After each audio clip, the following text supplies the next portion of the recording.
श्रोता प्रेमियों, मैं राम सागर शास्त्री आप लोगों के समक्ष रखने जा रहा हूं एक प्रसंग, बंसी रहस्य।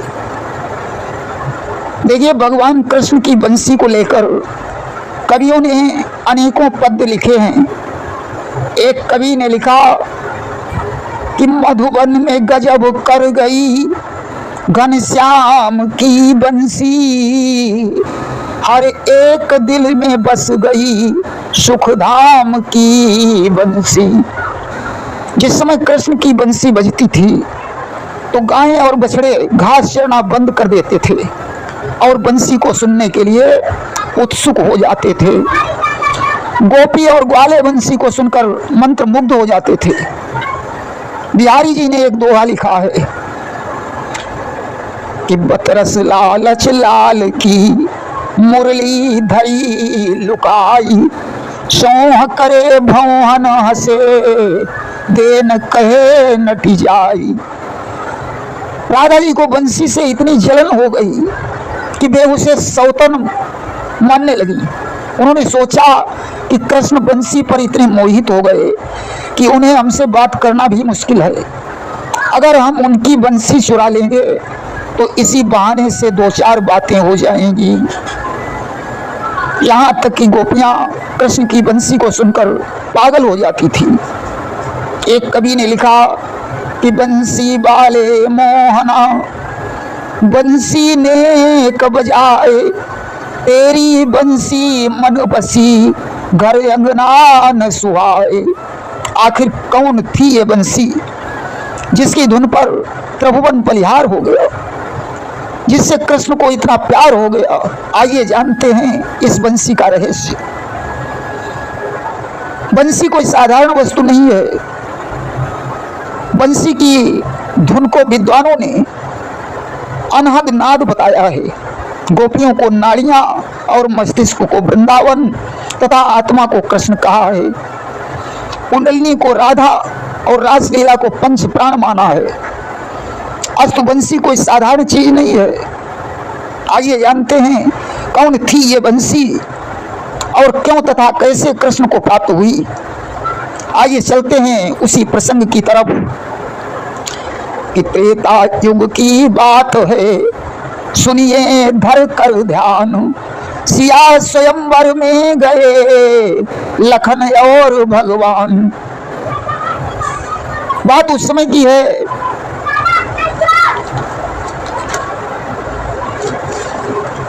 जब सतानंद के द्वारा सीता के स्वयंवर का संदेश पाकर महर्षि विश्वामित्र राम और लक्ष्मण के सहित जनकपुर में पहुंचे। राजा जनक ने आदर समेत उन्हें ठहरने के लिए सुंदर स्थान दिया कि राम हृदय लसाभिषेखी नयन ले हूँ जानकी देखी। राम के हृदय में सीता जी को देखने की तीव्र इच्छा थी, परंतु वह संकोच बस कुछ कह नहीं पा रहे थे।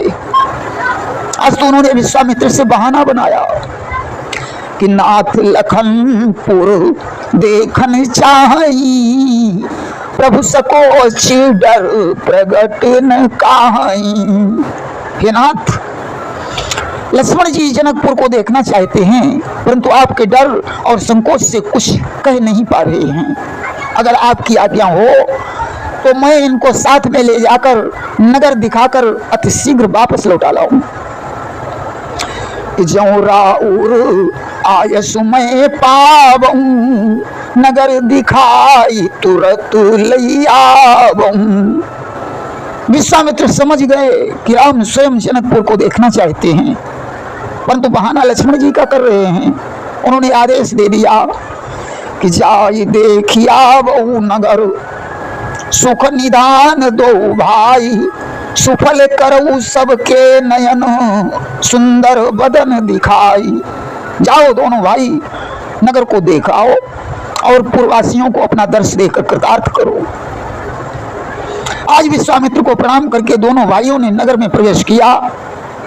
पूर्ववासियों को जैसे ही मालूम हुआ कि दशरथ के पुत्र राम और लक्ष्मण नगर देखने आए हैं, जो बहुत सुंदर लगते हैं, अब तो वे काम धंधों को छोड़कर दौड़ पड़े। युवतियां झरोखों से उन्हें देख रही हैं और आपस में बातें कर रही हैं कि देखो सखी, इनमें जो श्यामले रंग वाले हैं वे कौशल्या के पुत्र राम हैं, और इनके पीछे गोरे रंग वाले इनके छोटे भाई हैं जो सुमित्रा के पुत्र हैं, इनका नाम लक्ष्मण है। दोनों राजकुमार देखने में बहुत सुंदर लगते हैं। अगर जानकी का विवाह राम जी के साथ हो जाए तो ये कभी कभी जनकपुर में आते जाते रहेंगे और हमें इनका दर्शन हो जाया करेगा, अन्यथा इनका दर्शन होना बहुत मुश्किल है। परंतु राजा जनक की प्रतिज्ञा है, जो धनुष को तोड़ेगा उसी के साथ जानकी का विवाह होगा। शंकर जी का धनुष तोड़ना कोई आसान बात नहीं है। देखिए, ये कोई साधारण धनुष नहीं था। इसी धनुष से परशुराम जी ने भगवान शंकर से बाण विद्या सीखी थी। इसी धनुष से भगवान शंकर ने त्रिपुरासुर का विनाश किया था, और इसी धनुष से परशुराम ने सहस्राबाहु का संहार किया, और राजा जनक के आंगन में इस धनुष को रखकर चले गए। जानकी जी ने जब बचपन में इसे उठा लिया और यह बात परशुराम को मालूम हुई तो वे समझ गए कि सीता लक्ष्मी का अवतार है। अस्तु वह धनुष परशुराम ने राजा जनक की प्रतिज्ञा के लिए प्रदान कर दिया, और जनक ने 5000 वीर सैनिकों के द्वारा उठवाकर उसे स्वयंवर में स्थापित करवा दिया। यह धनुष दधीच की नासिका की हड्डी का बना हुआ था। इसका नाम पिनाक था। आज उनमें से एक युवती ने कहा कि जिन्होंने बचपन में ही ताड़का जैसी राक्षसी का हनन कर डाला, जिसमें 10,000 हाथियों की शक्ति थी, उनके लिए यह धनुष तोड़ना कोई बड़ी बात नहीं है। उधर सीता जी की सहेलियां राम का दर्शन करने के लिए अटारी पर चढ़ गईं। राम ने ऊपर निगाह नहीं डाली। सखियों ने विचार किया कि ऐसा क्या करें जो राम जी हमारी तरफ देखें। एक सखी बोली कि राम जी ऐसे नहीं देखेंगे, कुछ फूल ले आओ और उनकी वर्षा करो तो राम जी ऊपर जरूर देखेंगे। एक बोली फूलों से भी कोमल इनका शरीर है, फूल इन्हें लग जाएंगे, इसलिए फूलों की पंखुड़ियों की वर्षा करो। अब तो सखियों ने पंखुड़ियां बरसाना शुरू कर दिया। राम ने लक्ष्मण से कहा, भैया ये फूल कहां से बरस रहे हैं? लक्ष्मण ने राम का हाथ पकड़कर कहा, प्रभु उस अटारी पर निगाह डालो, वहां से बरस रहे हैं। राम ने अटारी पर खड़ी हुई सखियों की तरफ ज्यों देखा, उसी समय चंद्रप्रभा नाम की एक सहेली ने राम के गालों पर एक फूल मारा। राम ने उस फूल को उठाया और अपने पास रख लिया कि मार कर फूल उसने इशारा किया, कल जनक बाग में आइए राम जी, जानकी को अगर देखना चाहते, जानकी को अगर देखना चाहते तो उसी बाग में आइए राम जी। राम ने जब सीता को नहीं देखा तो दुखी हो गए। फूल मारकर चंद्रप्रभा ने इशारा किया, सरकार अगर जानकी को ही देखना चाहते हो तो ये जनक बाग का फूल है, फूल लेने के बहाने से वहां आ जाना, तुम्हें जानकी जी के दर्शन हो जाएंगे। राम जी भली प्रकार चंद्रप्रभा का इशारा समझ गए और उन्होंने मकसाला की तरफ प्रस्थान कर दिया। और बालक वृंद लगे बहुसा था, सब सो बात करत रघुनाथा। राम के साथ में बहुत से बालक वृंद लगे हुए हैं। राम सभी से बातें कर रहे हैं। लक्ष्मण को मकसाला दिखाकर वे गुरु विश्वामित्र के पास चले आए। इधर सीता जी सखियों के पास पहुंची। एक सखी ने चंद्रप्रभा की शिकायत की कि देखो राजकुमारी, चंद्रप्रभा ने राम जी के गाल पर फूल मार दिया। राम जी कितने कोमल हैं, उनके चोट लग गई होगी। चंद्रप्रभा बोली, राजकुमारी कि आओ मैं तुमको बतलाऊं, क्यों फूल गाल पर मारा है। कल पुष्प बाग में आ जाना, यह मेरा एक इशारा है। मैंने फूल मारकर उन्हें इशारा किया कि जानकी को अगर देखना चाहते हो तो कल पुष्प वाटिका में आ जाना, वहीं जानकी से मुलाकात हो जाएगी। अगर वे अपने वादे के पक्के हैं तो बगीचे में अवश्य आएंगे। सीता जी के हृदय में भी राम को देखने की इच्छा थी। उधर राम जी विचार करते हैं कि सीता जी के दर्शन नहीं हो पाए, अगर प्रातःकाल गुरु जी मुझे पुष्प वाटिका में फूल लेने के लिए भेजें तो जानकी से मुलाकात हो जाए। विश्वामित्र राम की भावना को जान गए। उन्होंने प्रातःकाल कहा, जाओ राम, पुष्प वाटिका से थोड़े फूल ले आओ, पूजा का समय हो रहा है। राम तो यही चाहते थे कि समय जानी गुरु आय सुपाई, लेन प्रसून चले दो भाई। इधर तो राम और लक्ष्मण बगीचे में जाकर फूल तोड़ने लगे।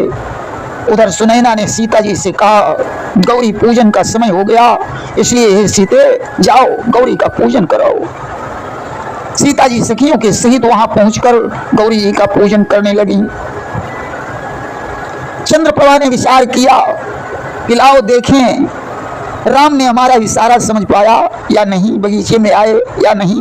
वह फुलवारी देखने चली गई कि एक सखी सियो संग बिहाई, रही गई देखन फुलवाई। उसने ज्यों राम को देखा बड़ी प्रसन्न हो गई, दौड़कर जानकी के पास पहुंची। जानकी ने पूछा, क्या हुआ सखी, बड़ी प्रसन्न नजर आ रही है। चंद्रप्रभा बोली, मैं राम और लक्ष्मण को देखकर आई हूं, अब से मेरे मन में यही आता है कि उन्हें बार बार देखूं।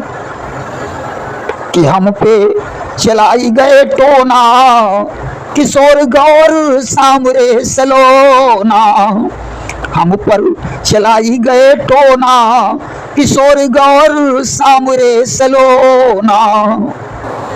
फूल बाचुनत फूल बगिया में देखे, फूल बाचुनत फूल बगिया में देखे, हाथों में लिए रहे दोना, किशोर गौर सामरे सलोना। राजकुमारी गौरी की पूजा बाद में कर लेना, पहले उन्हें चलकर देख लीजिए। आज सीता जी को साथ में लेकर चंद्रप्रभा फुलवारी में पहुंची। अब तो ज्यों पायल के घुंघरू बजे, राम ने लक्ष्मण से कहा कि हे लक्ष्मण बड़ा अचंभा है, सारा उपवन झनकार उठा, छा गई सरसता कमलों पर, भ्रमरों का दल गुंजार उठा। इन सुंदर शब्दों को सुनकर भासित होता यह भ्राता है, दुंदुभी बजाकर कामदेव दुनिया पर चढ़ता आता है। जिन कानों ने उपदेश सुने उनके अब ढंग निराले हैं, जो नयन लजीले रहे सदा वे किसे देखने वाले हैं। अपना तो ऐसा धर्म नहीं जो तके पराई कन्या को, हे लखन यहाँ से शीघ्र चलो, हो रही देर गुरु संध्या को। हे लक्ष्मण, ऐसा लग रहा है मानो कामदेव दुंदुभी बजाकर यहाँ आ रहा है, इसलिए शीघ्र यहाँ से प्रस्थान करो। तब तक सीता जी पहुंच गई। राम ने लक्ष्मण से कहा, भैया लताओं में छुप जाओ, और छुपकर जानकी को देखा। लक्ष्मण से बोले, भैया ये जो आगे खड़ी है यही सीता है। कि तात जनक तनया सोई, धनुष यज्ञ जेहि कारण होई। अब राम तो सीता को देख रहे हैं, परंतु सीता ने राम को नहीं देख पाया। वह चारों तरफ देख रही है परंतु राम उससे दिखाई नहीं पड़े। चंद्रप्रभा ने सीता जी का हाथ पकड़ा और कहा, उस लता की तरफ देखो। अब तो ज्यों सीता ने राम को देखा, आंखों की पलकों का चलना बंद हो गया कि थके नयन रघुपति छवि देखें, पलकन हूँ परिहरी निमेखें। देखिए, पलकों पर सीता जी के पूर्वज निमि का वास है। जब राम और सीता एक दूसरे को देखने लगे तो बड़े बूढ़े होने के कारण निमि को लज्जा महसूस हुई और वे थोड़ी देर के लिए पलकों से नीचे उतर गए। आज सीता जी राम को देखकर बेहोश हो गई। तो सखियों ने राम से उलझना दिया, सरकार क्या तुम हमारी जानकी का दिल दुखाने के लिए आए हो? अगर जानकी जी को कुछ हो गया तो राजा जनक तो हमें फांसी पर लटका देंगे, इसलिए जानकी को ठीक करके जाइए। उस समय लताओं से राम लक्ष्मण बाहर निकले। सखियों ने देखा राम के माथे पर पसीना है, मस्तक पर मोर मुकुट है, हृदय पर मणियों की माला है कि मोर पंख सिर सोहतनी के, गुच्छ बीच बीच कुसुम कली के। राम के हाथों में फूलों का दोना है। चंद्रप्रभा ने जानकी का हाथ पकड़ा और कहा, राजकुमारी गौरी का ध्यान बाद में कर लेना, दोनों राजकुमार तुम्हारे सामने खड़े हैं। उस समय सीता ने अपने दोनों नेत्र खोलकर राम को देखा, परंतु विचार करने लगी कि फूल तोड़ने में तो इनके माथे पर पसीना आ गया, तो शंकर का धनुष इनसे कैसे टूटेगा। एक सखी बोली कि घर चलने में देर हो रही है, कल फिर इसी समय इसी जगह पर आएंगे। मानो उसने राम से इशारा किया कि अगर जानकी जी को देखना हो तो इसी समय कल फिर बगीचे में आ जाना। अब तो सीता राम की मूर्ति को हृदय में बसाते हुए गौरी के मंदिर में पहुंची और विधिवत पूजा करके अपना मनोरथ प्रकट करने लगी। भगवान राम का एक गुप्त नाम है करुणा निधान। आज भवानी ने कह दिया कि मनुजाहि राचेऊ मिलहि सोबरु, सहज सुंदर सामरो, करुणा निधान सुजानशील, स्नेह जानत रावरो। जाओ सीते, राम जी तुम्हारे शील और स्नेह को जानते हैं, वे दया के भंडार हैं और सर्वज्ञ हैं, तुम्हें राम जी ही प्राप्त होंगे। उधर तो राम और लक्ष्मण गुरु जी के पास पहुंचे, इधर सीता सखियों सहित अपने भवन को चली गई। अगले दिन धनुष महोत्सव हुआ। द्वीप द्वीप के राजागण महोत्सव में उपस्थित हुए। विश्वामित्र के सहित राम और लक्ष्मण भी पहुंचे। जनक ने बंदी जन के द्वारा सीता के स्वयंवर की शर्त सुनाई। स्वयंवर में रावण और बाणासुर भी गए। बाणासुर धनुष को प्रणाम करके चला गया, परंतु रावण धनुष के पास पहुंचा।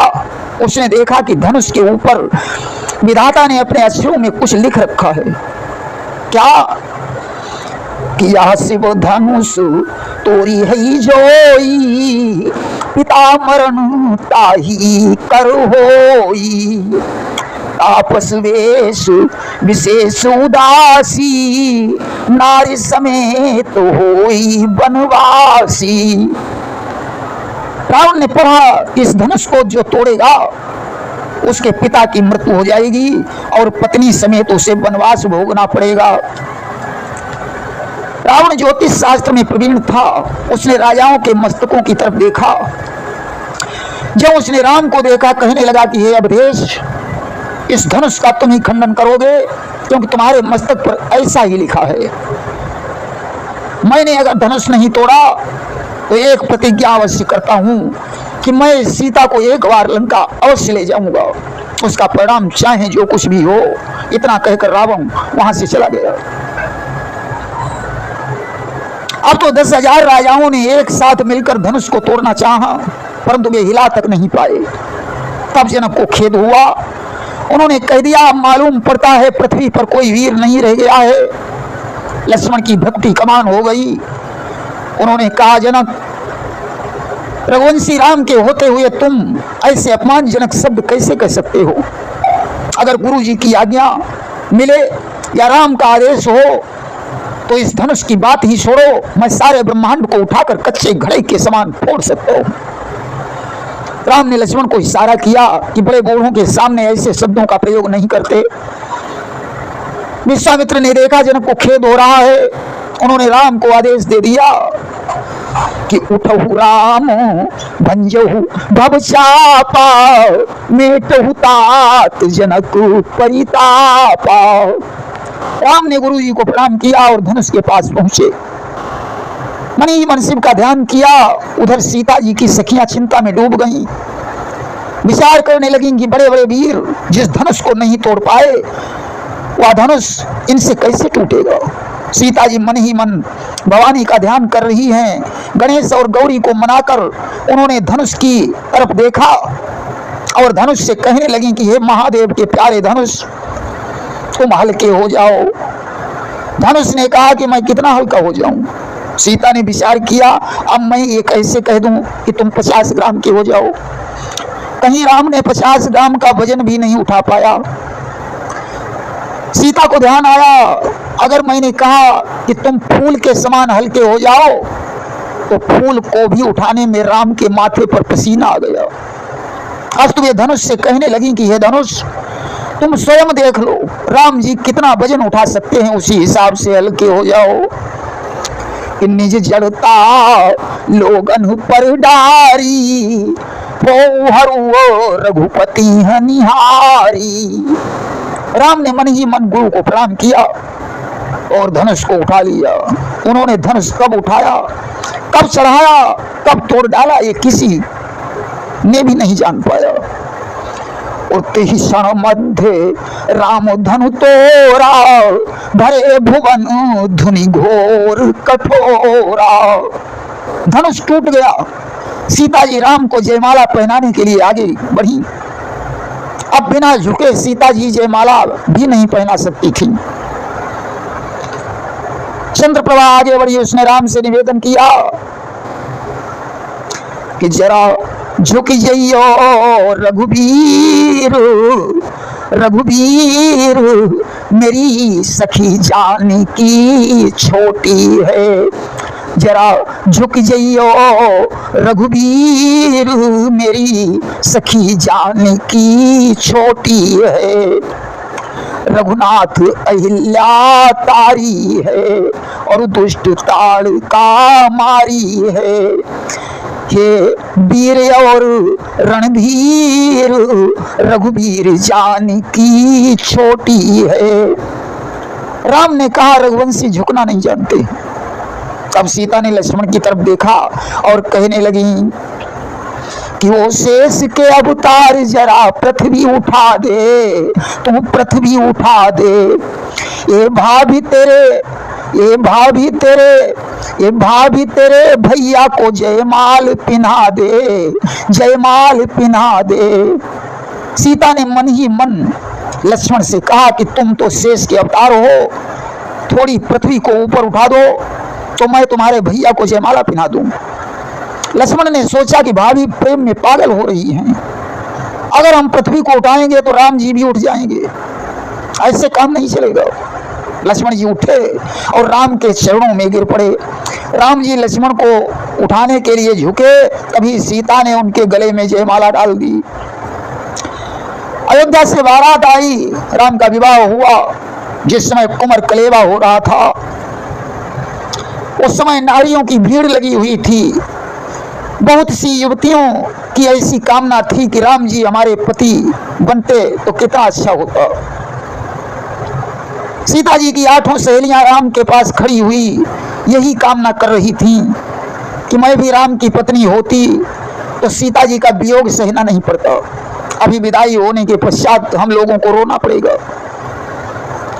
चंद्रप्रभा आगे बढ़ी, उसने हाथ जोड़कर राम से कहा, सरकार मुझे माफ करना, मैंने आपके गाल पर फूल मार दिया। कि मारे हो फूल तुम्हारे गाला, समहु देवो अपराध विशाला। राम ने कहा, चंद्रप्रभा तुमने जो हमारे गाल पर फूल मारा है, इसके बदले में तुम्हें कुबेर के बगीचे में बांस बनना पड़ेगा। अब तो चंद्रप्रभा उदास हो गई। भगवान राम कहने लगे चिंता मत करो, उस बांस से बंसी बनेगी जिसे मैं बजाऊंगा, जिसकी ध्वनि को सुनकर सारा संसार मोहित हो जाएगा। और तुम बंसी बनी हो सुखारी, ध्वनि सुनी मोहि सब नर नारी। तुम्हारा प्रेम दर्शनीय है, अतः इस प्रेम का बदला चुकाने के लिए तुम्हें मैं अपने होठों से चिपटा कर रखूंगा कि तुमने जो प्रेम जताया है उसका ऋण मैं भुगताऊंगा। गालों पर मेरे फूल जला मैं होठों से चिपटाऊंगा कि द्वापर ली हम कृष्ण अवतारा, ब्रजमंडल यदुवंश मझारा। अब द्वापर में हमारा कृष्ण के रूप में अवतार होगा। जनकपुर की नारियां गोपियां होंगी, तुम्हारी सखियां हमारी पटरानी बनेगी, यही सीता रुक्मिणी और राधा बनेगी, लक्ष्मण जी बड़े भाई बलराम बनेंगे, और तुम हमारी प्यारी वंशी बनकर मेरे होठों पर शोभा पाओगी। अब तो वही चंद्रप्रभा कुबेर के बगीचे में बांस बन गई। भगवान शंकर ने उस बांस से बंसी बनवाई, सरस्वती जी ने जिसमें स्वरों का संचार किया, और जब भोलेनाथ कृष्ण का दर्शन करने गए तो उन्होंने वही बंसी भगवान कृष्ण को दे दी। उसी दिन से कृष्ण बंसी वाले बन गए। प्रेम से बोलिए वृंदावन बिहारी लाल की जय।